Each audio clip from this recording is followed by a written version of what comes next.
Cyber ठगी से बनाई दौलत, 92 लाख की संपत्ति पर पुलिस का शिकंजा। 36 लाख की लग्जरी कार और 56 लाख का मकान कुर्क।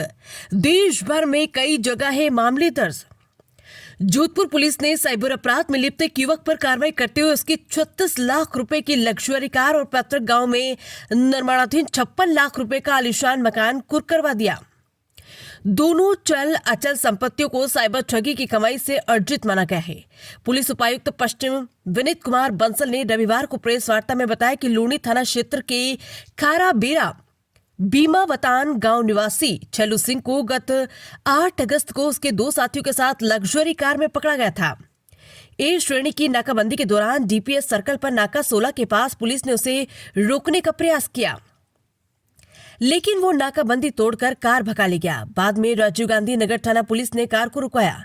मामला दर्ज कर चैलू सिंह और उसके 2 साथियों को गिरफ्तार किया गया। मामले की जांच प्रताप नगर सदर थानाधिकारी गोविंद व्यास को सौंपी गई। पूछताछ में सामने आया कि उसके खिलाफ 11 एफआईआर दर्ज है और वो साइबर अपराध में भी सक्रिय है। देश के कई हिस्सों में उसके खिलाफ साइबर क्राइम के मामले दर्ज है। साइबर ठगी की राशि से वो पैतृक भूमि पर आलीशान मकान बनवा रहा था। वैध कमाई दिखाने के लिए लोन पर ली थी कार। इसके अलावा उसने लग्जरी कार लोन पर ले रखी थी ताकि उसे वैध कमाई से खरीदी हुई दिखाया जा सके, जबकि वास्तविकता में कार भी साइबर ठगी की राशि से ही खरीदी गई थी और मकान भी उसी धन से बनवाया जा रहा था।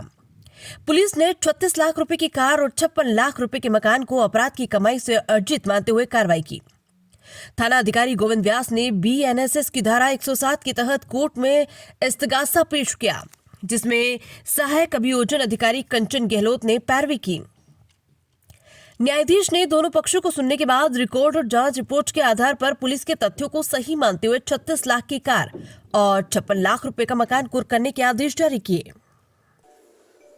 देखिए, जो हमारे भारत सरकार, राज्य सरकार और जो पुलिस मुख्यालय के जो डायरेक्शन है और जिसके लिए हमारे महानिदेशक महोदय और श्रीमान कमिश्नर साहब और सब लोग हम बहुत अथक प्रयासरत हैं कि जो अपराधी है, जो संगठित अपराध कर रहा है, जिस प्रकार के क्राइम कर रहा है, तो उसको उसके अपराध में अपराधी को पकड़ना और उसकी संपत्ति जो उसने अवैध तरीके से अर्जित करी अपराध के माध्यम से, उसको हम सीज कराने की कार्रवाई के ऊपर विशेष रूप से ध्यान दें।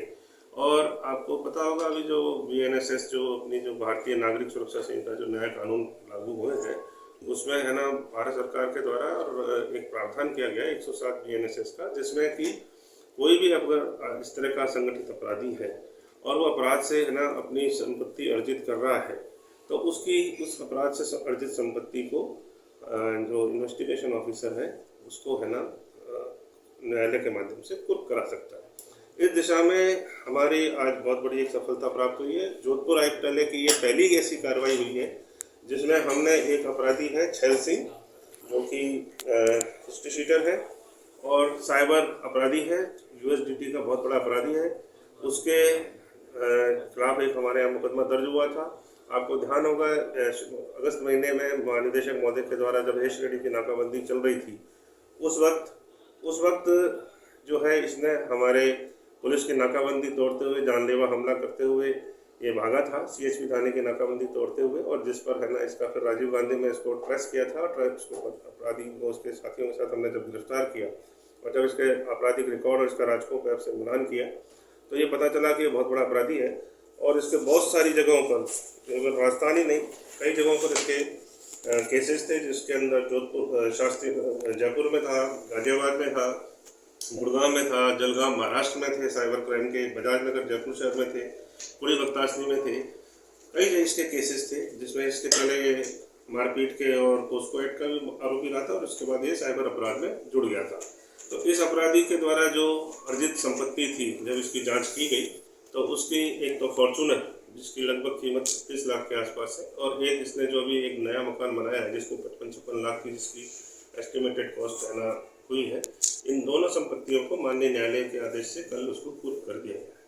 ये एक बहुत बड़ी उपलब्धि है और इस प्रकार से हम आगे भी जोधपुर कमिश्नरेट में लगातार संगठित अपराधियों के विरुद्ध इसी प्रकार से हम कार्रवाई करते हैं। सर, ये साइबर क्राइम मामले में गिरफ्तार हुआ था क्या? टीमें आई और वहाँ से इसको कई साइबर जो है गाजियाबाद और जयपुर को फिर हमारे यहाँ से वो लेके गए हुए। अभी भी ये जेल में ही है। अभी भी देसी अभी भी ये जेल में अभी जैसलमेर जेल में जैसलमेर जेल के अंदर आगे है। मुकदमा था।